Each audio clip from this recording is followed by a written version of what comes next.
Now pay attention, boys and girls, as this is very important. Make sure you listen to the end. Iran has given a warning to Azerbaijan that they will not tolerate any border changes to their north or any attacks on Armenia's Sunni region. Armenia's weak leadership is one of the reasons why we're currently being bullied by our genocidal neighbors, and Iran seems to be the only country we share a border with who has the most to lose. We need to, however, take the statements from Iran with a grain of salt, as Iran was the same country who congratulated Azerbaijan after the 44-day war. Whether they will intervene or not, we will see. Iran understands the Israeli government and the Azeris are allies, and they don't want Israelis' influence on their northern borders even more than it already is. Iran will have the most to lose if Azerbaijan and Turkey control their entire northern border. However, I am afraid with a couple billion-dollar bribes here and there from Aliyev and Erdogan, Iran might just look the other way. It's sad to say, but the bottom line in the bigger picture in today's world is that it's all about money, and as long as Azerbaijan is pumping oil and being the middleman between Russia and the West, then Armenia will never have anything close to as much money as them. However, money cannot buy spirit and the heart of a warrior like our Armenian soldiers. I know we have all heard about our female soldier who was mutilated and tortured by the barbarian Azeris, but it's important to note that this one female soldier single-handedly exterminated 15 Azeri special forces before she was finally retired. This is the heart of the Armenian army, and this is why Aliyev needs Turkey, billion-dollar weapons, mercenaries, and 30 years of brainwashing his citizens to beat this small, unarmed, outnumbered army. I've heard stories of Iran offering help in the past, however this has all just been hearsay and I've never officially heard Iran offer anything but words. Armenia has put itself in a position of isolation and can only rely on themselves and the Armenian diaspora in this fight for survival. Make no mistake about it, this is a fight for survival for the Armenian nation. Flight trackers have shown that Azerbaijan is resupplying every weapon you can imagine from Israel, Italy, Germany, and anywhere else they can. Now it's just a matter of time until they put those weapons to use and try to invade Armenia once again. Well, pay attention, boys and girls, this is very important. Make sure you listen to the end. On September 26, 2022, Armenian Prime Minister Nikol Pashinyan stated through his social media pages that it's necessary to sign a peace treaty with Azerbaijan. The peace treaty will be about mutual recognition of Azerbaijan's borders, essentially completely cutting off Artsakh from Armenia. Nikol Pashinyan states that this is necessary for peace in the region and there is no other alternative. What Pashinyan doesn't understand, or maybe he does and he's complicit, is that Aliyev, along with Turkey, won't stop in just Nagorno-Karabakh. They will keep coming and coming, kilometer by kilometer, until there is no Armenia left. The world, and especially aggressive countries like Azerbaijan and Turkey, don't respect any peace treaties. The only thing Aliyev and Erdogan understand are power and a strong military along with actions. Nikol doesn't have the authority to give away any land, and regardless if he signs or not, the Armenians of Artsakh won't leave their homes just because Pashinyan signed a piece of paper. However, what this will ultimately do is drive all peacekeepers out of the region, essentially leaving the Armenians of Artsakh completely isolated. This will leave the Armenians in the region two options: to leave their native lands immediately, or to be subjected to torture, mutilation, and beheadings by the Azeri army. The Azeri army never stopped attacking Armenians in Artsakh regardless of signing the initial peace treaty, which stated that both sides will end all hostilities immediately. Aliyev and Erdogan are bloodthirsty and drunk on power. Their drones and oil money have made them believe they're untouchable. Aliyev will only want more and more, and he's already teaching the children of Azerbaijan through state-sponsored educational programs that the capital of Armenia, Yerevan, belongs to Azerbaijan, even though Azerbaijan is barely a 100-year-old country. The state-sponsored hate towards Armenia being taught to the Azeri school children is something I've never seen before. It resembles Nazi Germany, but in my opinion much worse. Aliyev and Erdogan want Armenia. They want all of it, not just Artsakh. The only way to protect Armenia is to 100% militarize. However, this is difficult to do without any proper leadership or weapons for our army. The United States has announced that they are considering selling weapons to Armenia, but this can be a long process which ultimately can lead to nothing. With these new American high-tech modern weapons, Armenia can better protect itself from its aggressive neighbors. Regardless if America arms Armenia or not, it must be done sooner than later, as Aliyev and Erdogan are waiting on our borders to terrorize and steal Armenia. Azerbaijan likes to pretend like they have a mighty army, but they really don't. They have an army full of terrorists, and all they do is send drones. One Armenian soldier is worth 50 Azeri soldiers, and that's been proven on the battlefield. If Azerbaijan didn't have full support by a NATO superpower like Turkey, they would never even think about attacking Armenia. Turkey is directly involved in this war, but we're not here for what ifs. 2 years ago, on September 27, 2020, Azerbaijan, along with Turkey, launched a massive bloody war against the peaceful Armenian population of Artsakh and Nagorno-Karabakh. Our heroic army handed the invading army thousands and thousands of losses. Unfortunately, the Armenian side also had over 5,000 martyrs. We remember them today, and also remember that the 44-day war never ended. Make no mistake about it, Azerbaijan and Turkey won't rest until Armenia is annihilated. The fight for survival began in 1915 and it continues to this day. Well, listen closely, boys and girls, as this is very important. Make sure you listen to the end. It seems that Turkey has sent its soldiers to the borders of Armenia as well as surveillance drones. These drones have been observing Armenia's borders as well as Iran's. We already know Azeris are getting ready to attack, and it's yet to see if the Turks approaching Armenia's borders are for intimidation purposes, or if they will again have boots on the ground just like they did during the 44-day war. Azerbaijan and Turkey have made their intentions clear in the past as well as recently. The complete annihilation of Armenians, as well as erasing Armenia from history. The Armenian army and our young soldiers have showed nothing but bravery and have showed the world why the Armenian spirit could never be broken. This small army, where the majority of soldiers are under 25 years old, used 30-year-old weapons and gave the invading Azeri army thousands of casualties. The Armenian army bought high-caliber guns, but no bullets. Mortars that didn't fire. Just a complete catastrophe in logistics.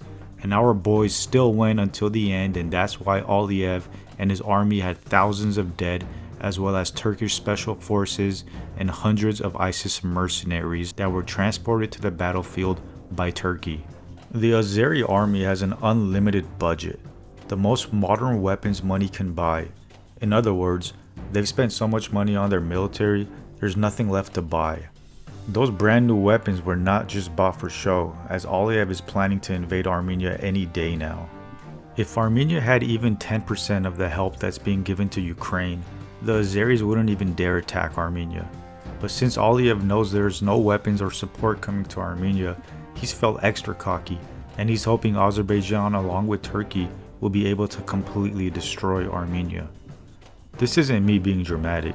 This is what high-ranking Turkish and Azeri government officials have publicly stated. Azeris spent 30 years building up their army, while we instead ate each other's heads, stole from each other, spent our military budget on cafes, malls, and mansions. The only option I see for Armenia's survival is to become like North Korea and 100% militarize, otherwise there's no peaceful resolution to this problem. Not when we have two oil-rich dictatorships, one being a NATO superpower, waiting on every opportunity to annihilate Armenia. Our other neighbor to the north, Georgia, also likes to pretend that they're neutral. However, that couldn't be further from the truth, as they had blocked their airspace and didn't allow any cargo to be transported to Armenia during the 44-day war. However, none of these restrictions were placed on Azerbaijan, and these are Armenia's neighbors. The Russians have shown they have no use for Armenia, and the CSTO has proven to be meaningless. How can we ask the CSTO to intervene when the CSTO is pro-Turk and has never once showed support for Armenia? Two of its members are Turkic nations themselves, and Putin is a close ally to Erdogan, regardless of what's portrayed in the media. Putin uses Turkey and Azerbaijan to escape sanctions and to continue selling gas to the West. Russia will never come to the aid of Armenia, especially now. They have nothing to gain from Armenia. They instead have billions to gain from Azerbaijan and Turkey, and that's why Putin has stayed out of this conflict, proving that the CSTO is a joke. While it's true that Putin is indeed busy with Ukraine, it wouldn't make a difference, as Russia still wouldn't come to Armenia's side, and they've proved it over and over again throughout the years. Putin, Aliyev, and Erdogan break bread together, share tables together over fine dining and laughs, and to think that Russia will come to the rescue of Armenia when Russia's the main reason Armenia is where it is today is just foolish. Armenia's fell hostage to its geography, hostage to Russia, and left to survive on its own. Only Armenians will help Armenia, and that includes Armenians from all over the world, as the diaspora plays a major role in this conflict as Armenia's second army. The fight isn't only on Armenia's borders, it's everywhere in the world for Armenians, with the Azeri army preparing its troops, receiving new weapons non-stop for the past month. It's just a matter of time before they attack again. Well, pay attention, ladies and gentlemen, this is very important. Make sure you listen to the end. Armenia and Azerbaijan have been in a brutal, bloody war for decades, and there has not been any flights between Baku and Yerevan, except for once, after the first Nagorno-Karabakh war, for the funeral of one of the most respected and legendary gangsters in post-Soviet history. His name was Rafael Bagdasaryan, better known as Svorov.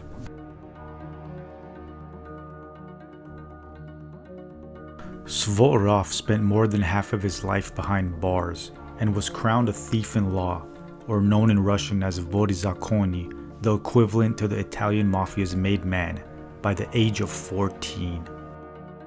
It's said that he was the youngest ever to become a thief in law.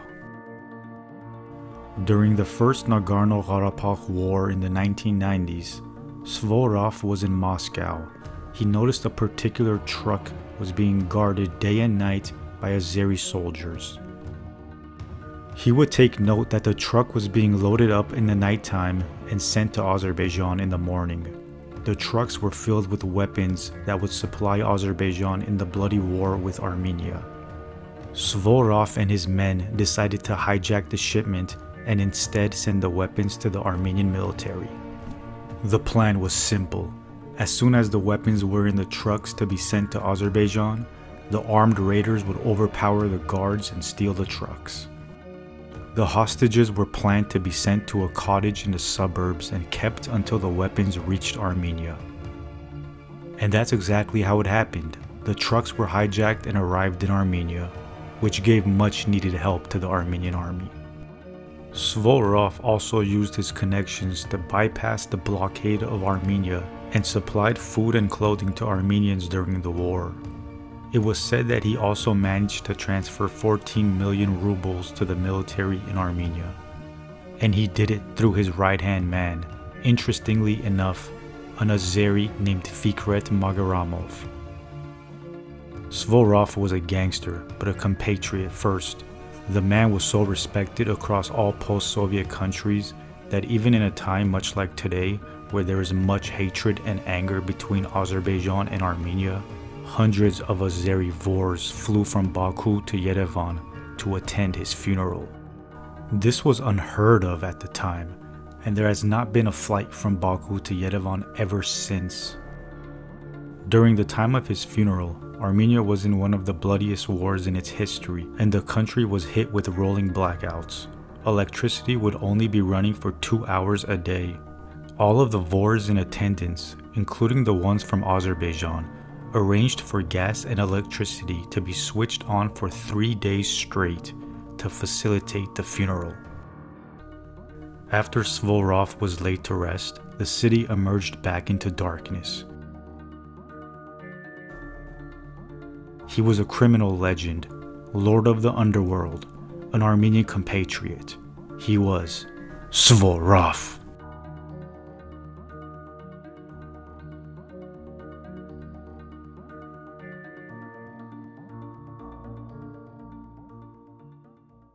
Pay attention, boys and girls, this is very important. Make sure you listen till the end. Nikol Pashinyan and Armenia's foreign minister Ararat Mirzoyan are working on a peace treaty with Azerbaijan. Mirzoyan met with the Azeri foreign minister today, and apparently Azerbaijan is demanding 5 points in the peace treaty. Dissolution of the Artsakh Defense Army. Recognize Artsakh as part of Azerbaijan with no status. A corridor through Armenia. Demarcation with the maps of 1919 and 1920. And the possibility to accuse Armenia of war crimes. These outrageous demands just show that Azerbaijan does not want peace. They want war.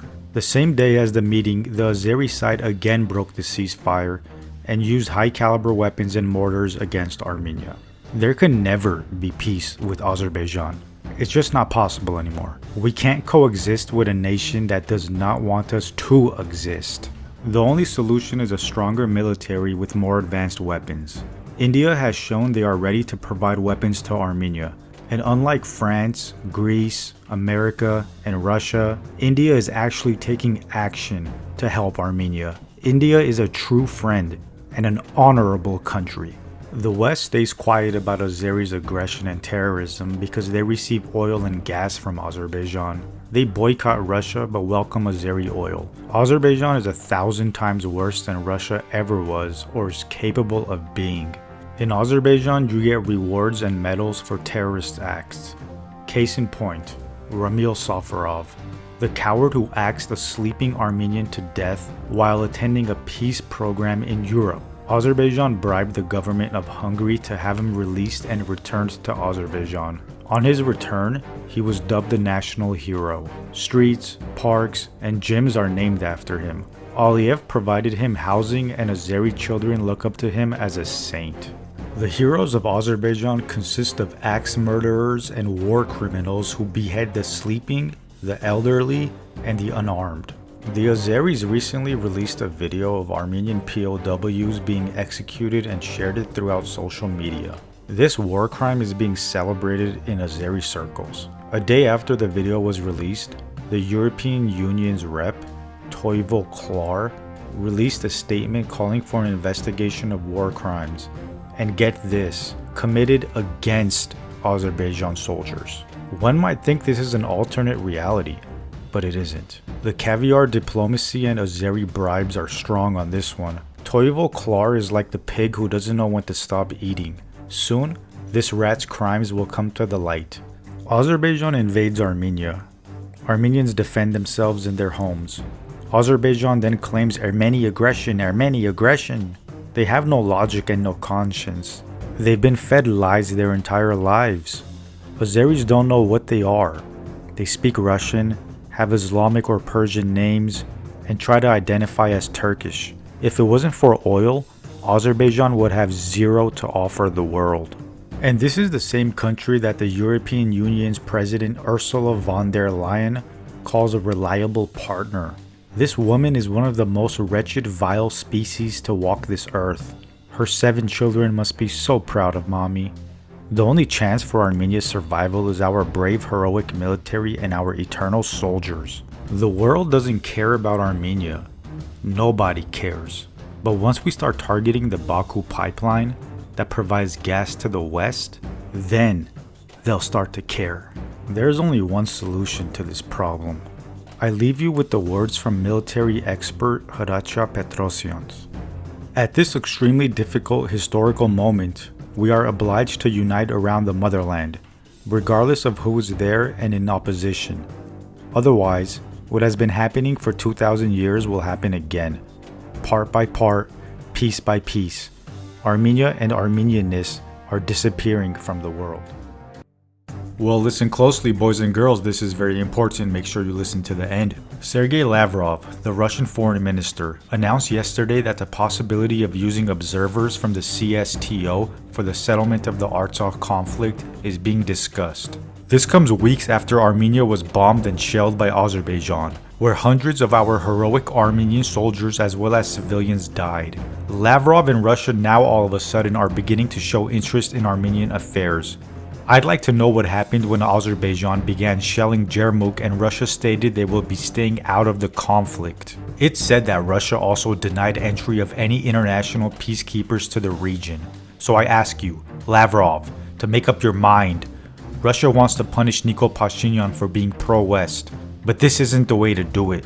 An entire generation of Armenians were killed in the 2020 war because senior citizens with fragile egos who are sitting back in their mansions decide to play war games. The Armenian soldier and the Armenian people will not play victim to these elite seniles in the war games they're so eager to play. Russia tried to punish Nikol, but instead punished thousands of Armenian families as well as the entire Armenian population. This self-loathing fake half-Armenian Lavrov continues playing games with Armenia, and I say again, our soldiers are not at your disposal. Governments will come and go, but the Armenians, the true Armenians, will be here on this earth forever. Armenia needs to completely militarize, 100%, to send the sewer rats Aliyev and Erdogan back into the dirt they came from.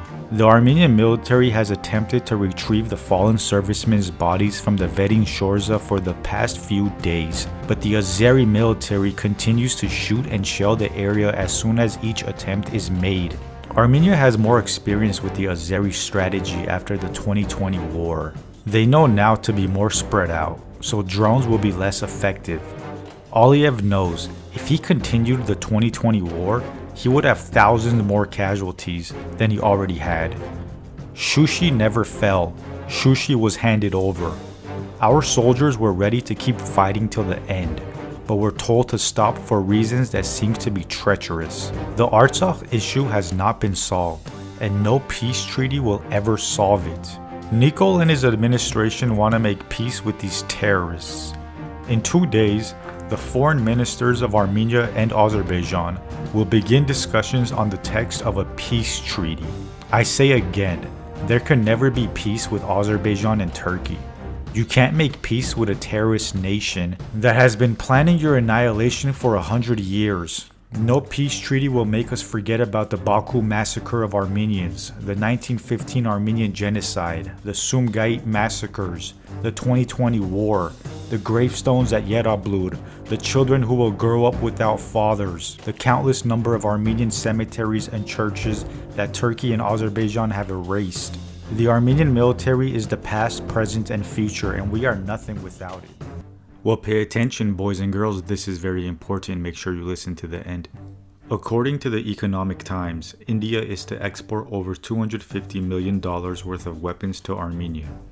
These weapons will include rockets, ammunition, and artillery. The weapons are manufactured by private sector companies in India and are currently being used by the Indian Army on the borders with China and Pakistan. India and Armenia have great relations, and many Indian students come to Armenia to attend universities and end up staying after their education is complete. This includes many medical students as well. It would also be in India's own interest to help Armenia protect itself from its genocidal neighbors, as Turkey and Azerbaijan are close allies with Pakistan. They refer to themselves as three lovers, I mean to say three brothers.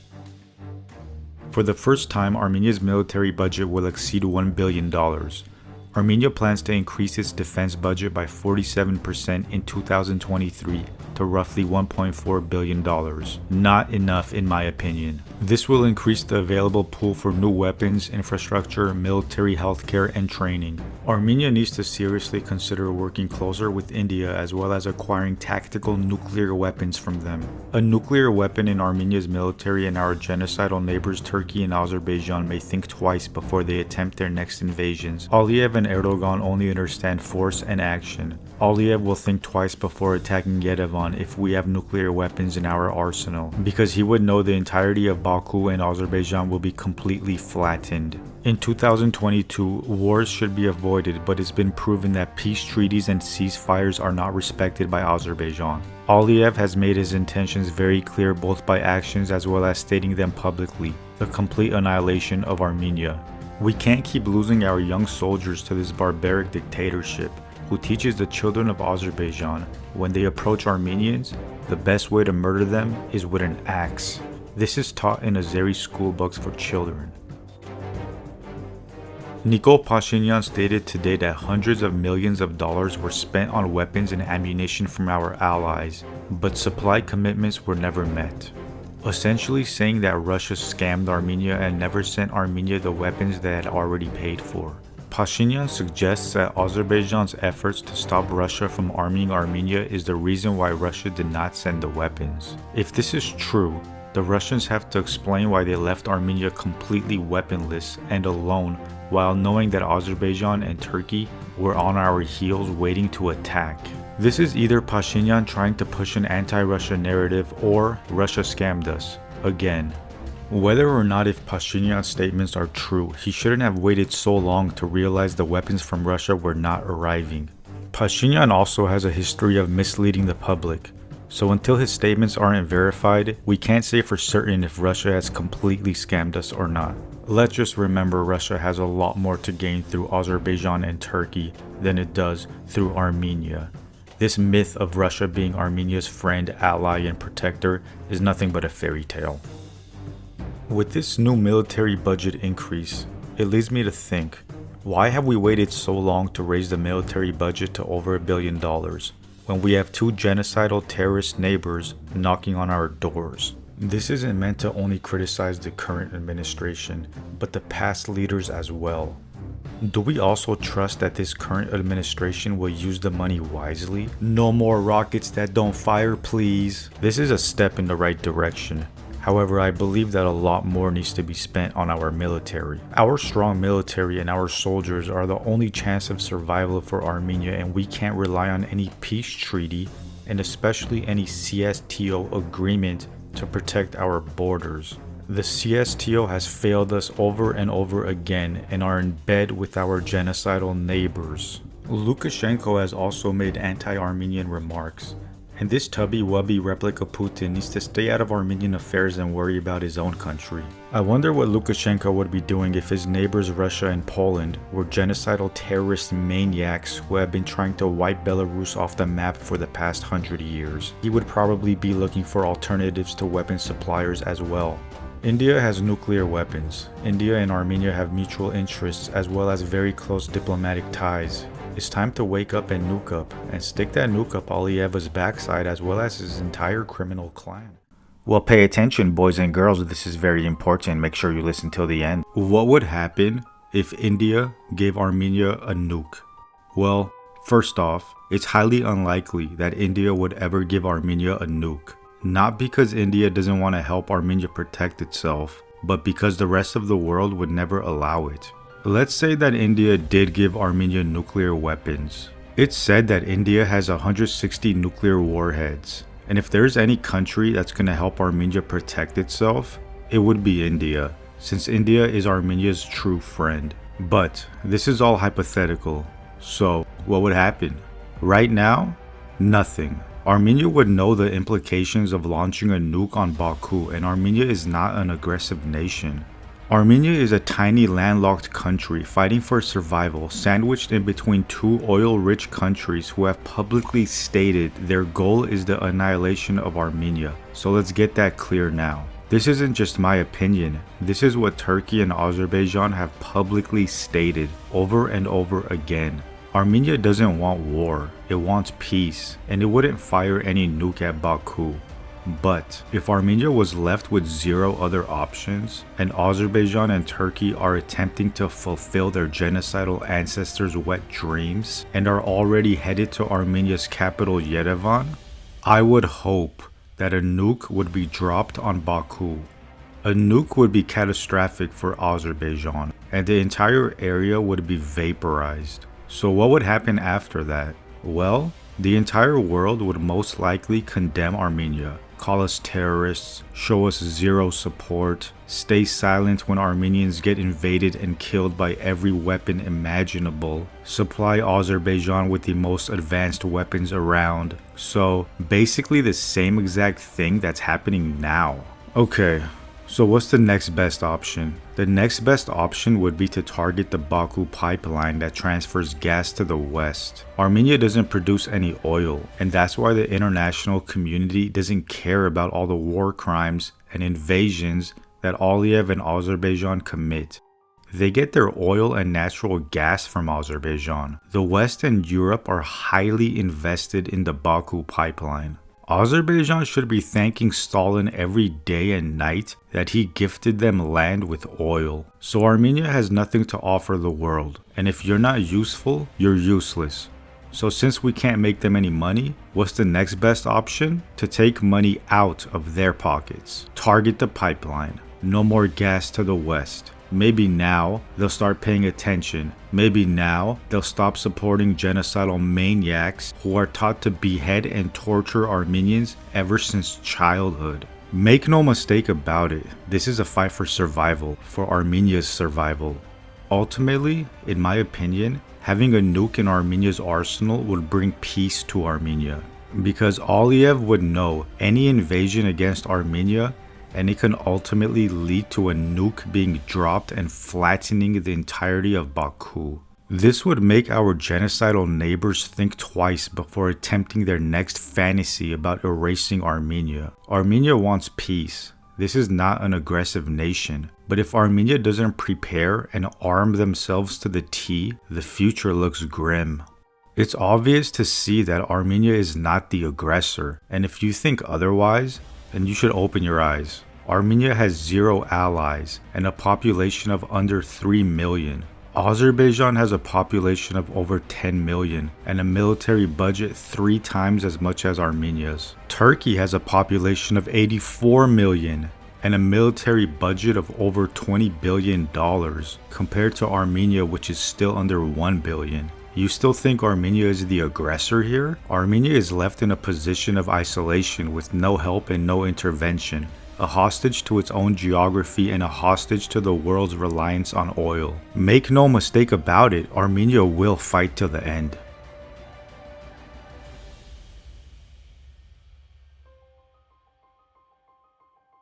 Well, pay attention, boys and girls, this is very important, make sure you listen till the end. French President Emmanuel Macron accused Russia of purposefully provoking the recent clashes between Armenia and Azerbaijan. He claims that Putin and Russia are destabilizing the Caucasus region and beyond. Speaking to France 2 TV, Macron said Russia is the mastermind between Azerbaijan's aggression towards Armenia.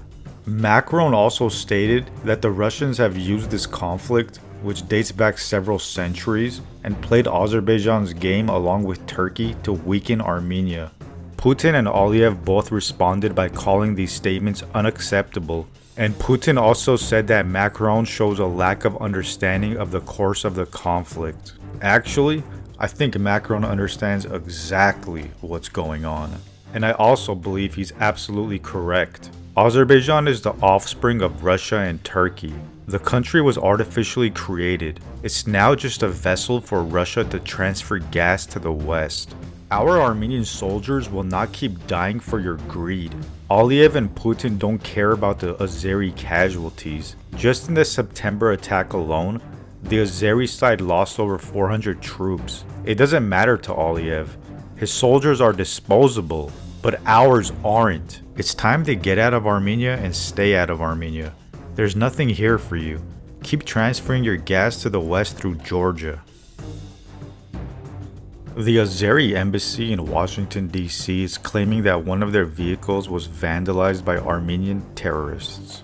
They claim the back window of the vehicle was broken and that the Armenian group Asala is responsible for the attack. Asala was an Armenian group in the 80s, but I guess they've re-emerged to vandalize Azeri car windows. These Azeri diplomats don't want this to be investigated by actual law enforcement. I can guarantee you that.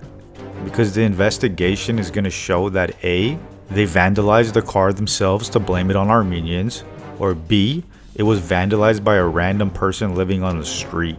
Without any evidence or information at all, Azeris are putting the full blame on Armenians. This is not unlike the Azeri strategy. They famously claimed that Armenia fired a rocket into a civilian cafe, and the image they produced was something out of a comedy movie. But what's not funny is that they were 100% serious in claiming this photo came from an Armenian rocket, and till this day don't deny it. They also recently dug up Armenian graveyards and claimed the burial site was a mass grave of Azeri prisoners that Armenians tortured and killed. Mere propaganda. Azerbaijan is seeing how the entire world is no longer blind to their genocidal ways, and they're trying to now accuse Armenia of crimes they've been committing for years. During the 2020 war, Azeri groups in America burned down an Armenian church as well as attacked an Armenian kindergarten and elementary school. The FBI still has a $50,000 reward for any information leading to an arrest of these cowards. This is the true face of Azerbaijan, an artificial country created by Russia and Turkey, where the only purpose is to cause destabilization in the Caucasus. Azerbaijan is an experiment gone wrong. Well, pay attention, boys and girls, this is very important. Make sure you listen till the end. Europe thinks that it's doing the noble and honorable thing, but in reality is doing the complete opposite. They claim they no longer rely on Russian gas because of Russia's war on Ukraine. They're still buying and relying on Russian gas. The only difference is now they're getting it through Turkey and Azerbaijan, and they're paying a little more for it. The TANAP project was launched to meet Turkey's increasing natural gas demand and to diversify the natural gas sources of EU countries. The project is connected directly to Erdogan, but at the end of 2021, Lukoil Russia bought 26% of the shares from TANAP. The shares that they bought belonged to Turkish President Erdogan. Lukoil Russia bought the shares in a meeting that took place in Sochi between Putin and Erdogan right before the Ukraine invasion. Europe is still very much relying on Russian gas, and if you think Europe doesn't know this, then I have a bridge to sell you. Let's not be naive. The fake democratic hypocrites in the European Union know exactly where this gas is coming from. Russia owns 20% of Azerbaijan's largest gas fields, and they agreed on a mutual cooperation right before the Ukraine invasion. How convenient. The only people who suffer are the ordinary citizens that are paying double and triple to keep their butts warm during winter. Ursula von der Leyen and the other criminals in the EU are not only playing the game, they're the referees. They claim they aren't relying on Russia and that Putin is a dictator, and for the sake of democracy he must be punished. I'm sorry, did you say for the sake of democracy? Azerbaijan ranks 157 out of 170 countries on the Democracy Index. Russia's ranked at 144. Azerbaijan is not far behind North Korea. Azerbaijan has been ruled by a warmongering criminal dictator family for over 40 years. They've bribed and paid their way to cause as much destruction as they can without any backlash or punishment. When Azerbaijan was handed over Nakhchivan, 99% of Armenian monasteries, churches, and cemeteries were completely erased. This is the country that the European Union calls a reliable partner, and that the American taxpayers send over $100 million to year after year. You see, boys and girls, when your country has oil and money, you're free to do anything you want, including murder. But hey, it's all in the name of democracy, right? There's only one solution to cockroaches like Aliyev, Ursula von der Leyen, and all the other criminals who lie and steal from the ordinary people.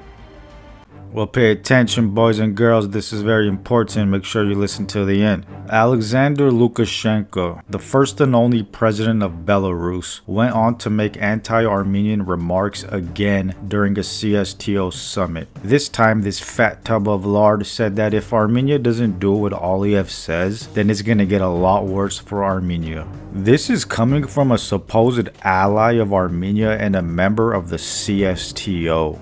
These threats that Lukashenko is making towards Armenia are not only directed at Pashinyan, they're directed at the entire Armenian population. It doesn't matter to me if he loves or hates Pashinyan. This isn't even about Pashinyan anymore. We've lost way too many soldiers due to terrorist Azerbaijan, and now this fake Putin tubby waste of space wants to threaten Armenia? This guy's like Putin in a fat suit. Lukashenko is a specifically Putin's. Lukashenko should wipe the chicken grease off his face and not even open his disgusting mouth about Armenia. Who are you to speak about Armenia? Do you know how many of our heroes were martyred because of terrorists like Aliyev in Azerbaijan? He has no right to even speak about Armenia. I think Lukashenko just skipped lunch and he was hangry. Have a Snickers. Sit on your stolen land that Putin gifted you and keep your mouth shut. Lukashenko is Putin's lapdog. Bark, doggy, bark.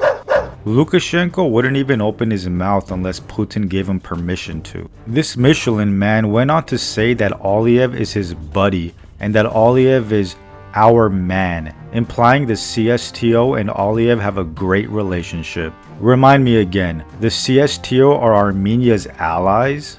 It's already well known that Lukashenko slept with Aliyev's wife Maribon. But what's a little confusing to me now, is Aliyev involved in threesomes with them? Nah, Aliyev seems like the who only likes to watch. Quite an interesting love triangle, wouldn't you say? To remind you, Armenia asked the CSTO to intervene when terrorist Azerbaijan invaded Armenia last month, and the CSTO refused. The CSTO, better known as the Smoking Turk organization, is not only a toxic ally to Armenia, but more like an enemy. Let's forget for a second that Pashinyan has been an absolute failure that commands zero respect. But to threaten an ally country based on personal disdains is next level stupid. If Lukashenko, Russia, the CSTO want to threaten Pashinyan, they need to do it a different way. But when Lukashenko makes threats against the Armenian people, he's disrespecting the entire Armenian population, our army, and the memory of our fallen soldiers. Armenia is attacked by its enemies and threatened by its toxic allies. It's time to end this whole story with the CSTO. Are they gonna punish Armenia for it? Yes. Is Armenia cursed by its geography? Yes. Is Armenia gonna lay down and allow these dirty terrorist dogs to walk all over us? No. May God be with you, and may God be with Armenia.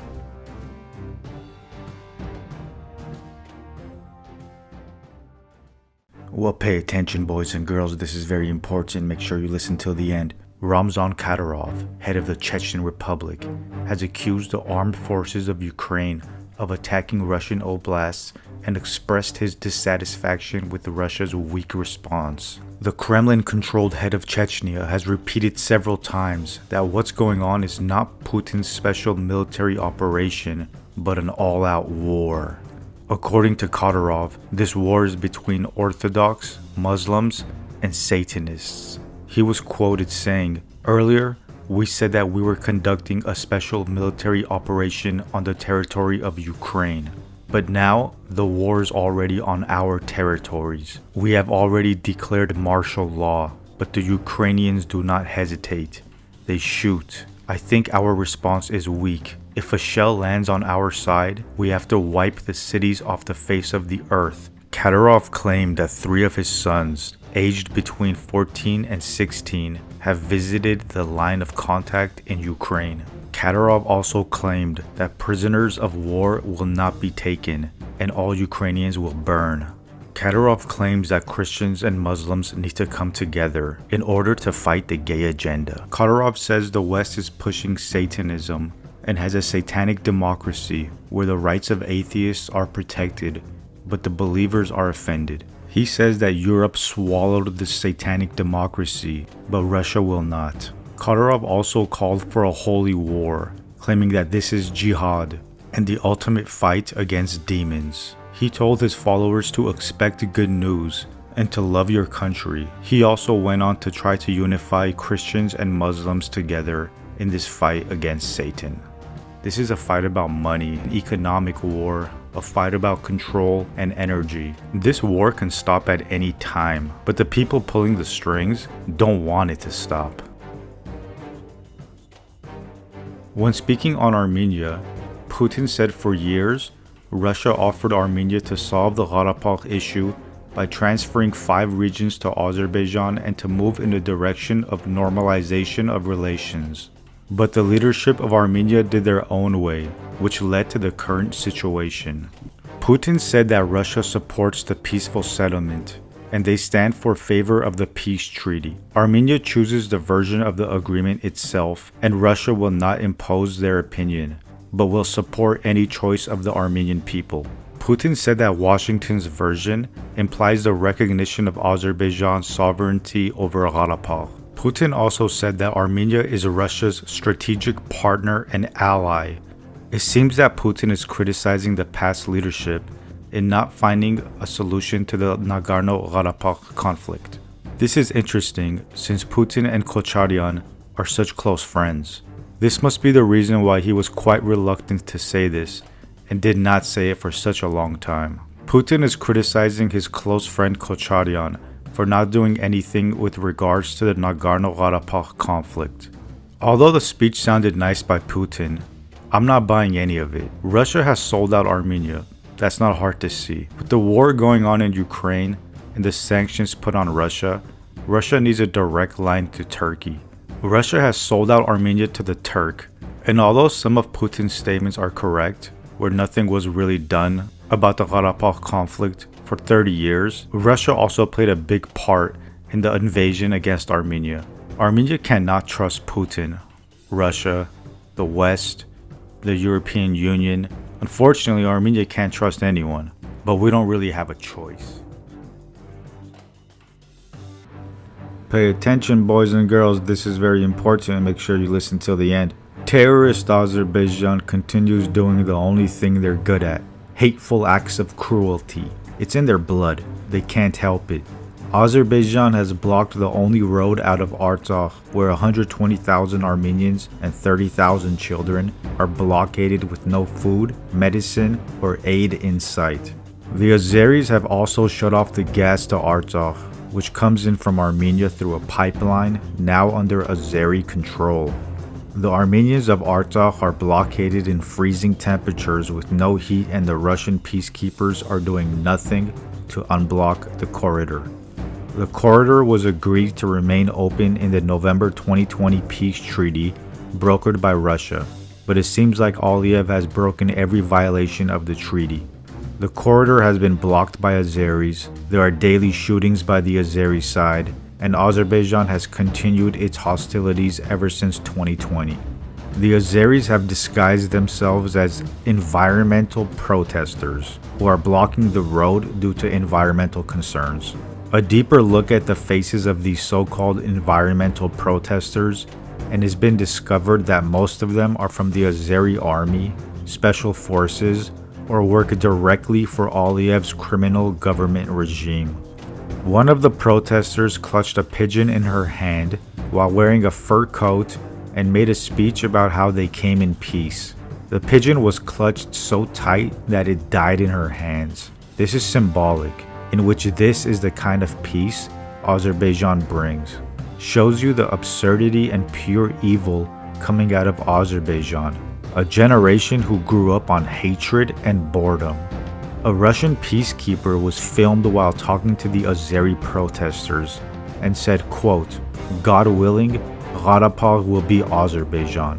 Russian peacekeepers were also joining the Azeri protesters in watching the World Cup match between France and Morocco on a big screen television. All while 120,000 Armenians of Artsakh are now dealing with a humanitarian catastrophe. Ruben Vartanyan states that the airport will need to be opened to provide humanitarian aid to the Armenians who are blockaded. Planes will need to land in Stepanakert airport. However, I'm sure that Azeris, along with their Russian brothers, will shoot down any plane heading towards the airport. Where are the so-called friends of Armenia now? Nowhere to be found. Joe Biden and the American government sends millions of dollars to terrorist Azerbaijan to fund their war crimes, but nothing is sent to Armenians in Artsakh for humanitarian aid. France, Iran, Russia have not mentioned one word about this catastrophe. The European Union's Tovio Klar has also not made one remark about the current situation. Turkey has stated they fully support Azerbaijan in blocking the corridor, meaning they fully support the blockade and humanitarian catastrophe that is unfolding for 120,000 Armenians and 30,000 of those being children. Azeris and Turks are the cancers of the region and the cancers of the world. Azeris and Turks are demons who have inhabited this earth. The only way to stop these snakes is to cut off the head. The hatred and terrorism that comes out of Azerbaijan is incomparable to any other country in the world. Generations of inbreeding and hatred has produced some of the sickest, most twisted creatures in existence. The entire population needs to be evaporated from the face of the earth. The only solution is to target the Baku pipeline that sends gas to the west. The pipeline must be destroyed. There will never be peace with Azerbaijan. Peace with an Azeri is equivalent to making peace with a snake. You know the snake will end up biting you. It's in his nature.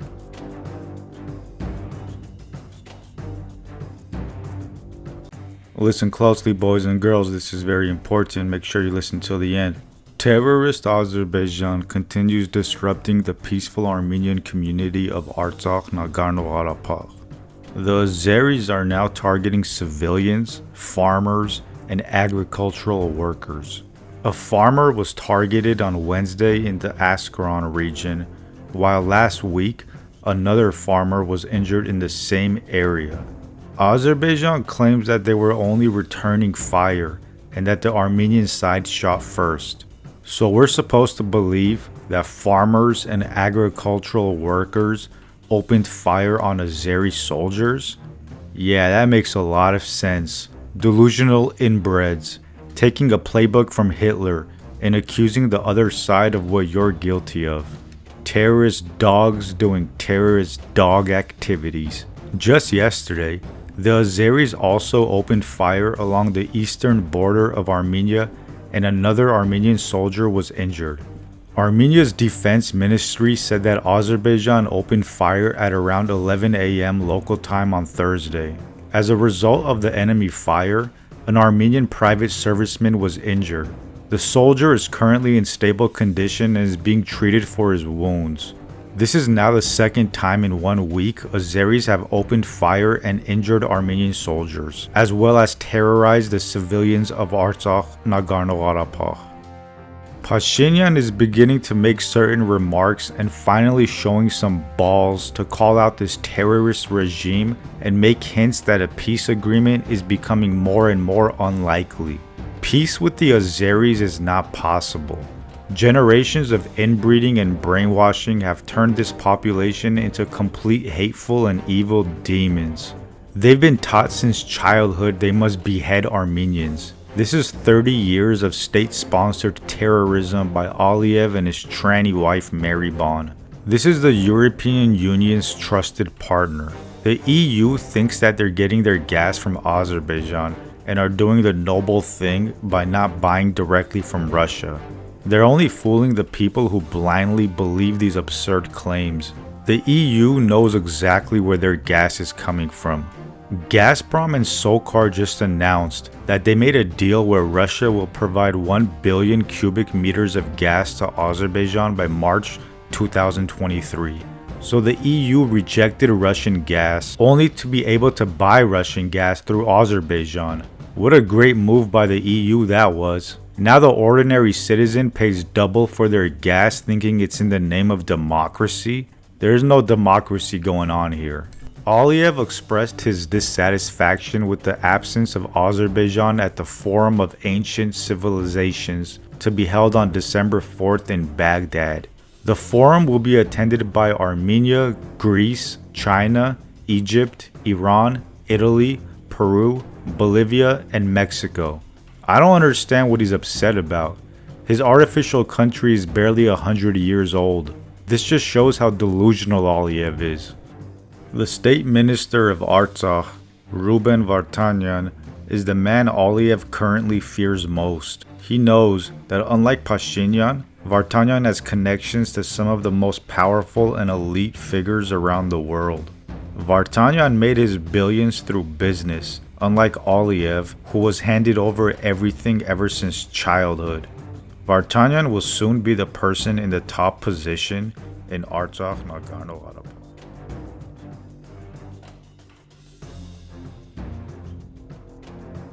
Listen closely, boys and girls, this is very important. Make sure you listen till the end. Terrorist Azerbaijan continues disrupting the peaceful Armenian community of Artsakh, Nagorno-Karabakh. The Azeris are now targeting civilians, farmers, and agricultural workers. A farmer was targeted on Wednesday in the Askeron region, while last week, another farmer was injured in the same area. Azerbaijan claims that they were only returning fire and that the Armenian side shot first. So we're supposed to believe that farmers and agricultural workers opened fire on Azeri soldiers? Yeah, that makes a lot of sense. Delusional inbreds, taking a playbook from Hitler and accusing the other side of what you're guilty of. Terrorist dogs doing terrorist dog activities. Just yesterday, the Azeris also opened fire along the eastern border of Armenia, and another Armenian soldier was injured. Armenia's defense ministry said that Azerbaijan opened fire at around 11 a.m. local time on Thursday. As a result of the enemy fire, an Armenian private serviceman was injured. The soldier is currently in stable condition and is being treated for his wounds. This is now the second time in 1 week Azeris have opened fire and injured Armenian soldiers, as well as terrorized the civilians of Artsakh, Nagorno-Karabakh. Pashinyan is beginning to make certain remarks and finally showing some balls to call out this terrorist regime and make hints that a peace agreement is becoming more and more unlikely. Peace with the Azeris is not possible. Generations of inbreeding and brainwashing have turned this population into complete hateful and evil demons. They've been taught since childhood they must behead Armenians. This is 30 years of state-sponsored terrorism by Aliyev and his tranny wife Maribon. This is the European Union's trusted partner. The EU thinks that they're getting their gas from Azerbaijan and are doing the noble thing by not buying directly from Russia. They're only fooling the people who blindly believe these absurd claims. The EU knows exactly where their gas is coming from. Gazprom and SOCAR just announced that they made a deal where Russia will provide 1 billion cubic meters of gas to Azerbaijan by March 2023. So the EU rejected Russian gas only to be able to buy Russian gas through Azerbaijan. What a great move by the EU that was. Now the ordinary citizen pays double for their gas thinking it's in the name of democracy. There's no democracy going on here. Aliyev expressed his dissatisfaction with the absence of Azerbaijan at the Forum of Ancient Civilizations to be held on December 4th in Baghdad. The forum will be attended by Armenia, Greece, China, Egypt, Iran, Italy, Peru, Bolivia, and Mexico. I don't understand what he's upset about. His artificial country is barely 100 years old. This just shows how delusional Aliyev is. The state minister of Artsakh, Ruben Vartanyan, is the man Aliyev currently fears most. He knows that unlike Pashinyan, Vartanyan has connections to some of the most powerful and elite figures around the world. Vartanyan made his billions through business, unlike Aliyev, who was handed over everything ever since childhood. Vartanyan will soon be the person in the top position in Artsakh, Nagorno-Karabakh.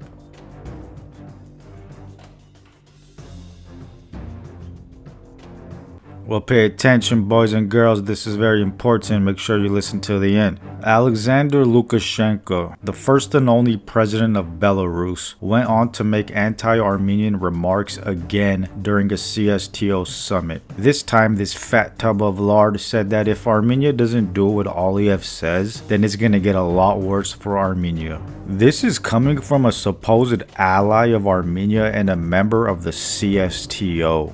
These threats that Lukashenko is making towards Armenia are not only directed at Pashinyan, they're directed at the entire Armenian population. It doesn't matter to me if he loves or hates Pashinyan. This isn't even about Pashinyan anymore. We've lost way too many soldiers due to terrorist Azerbaijan, and now this fake Putin tubby waste of space wants to threaten Armenia? This guy's like Putin in a fat suit. Lukashenko is a specifically Putin's. Lukashenko should wipe the chicken grease off his face and not even open his disgusting mouth about Armenia. Who are you to speak about Armenia? Do you know how many of our heroes were martyred because of terrorists like Aliyev in Azerbaijan? He has no right to even speak about Armenia. I think Lukashenko just skipped lunch and he was hangry. Have a Snickers. Sit on your stolen land that Putin gifted you and keep your mouth shut. Lukashenko is Putin's lapdog. Bark, doggy, bark.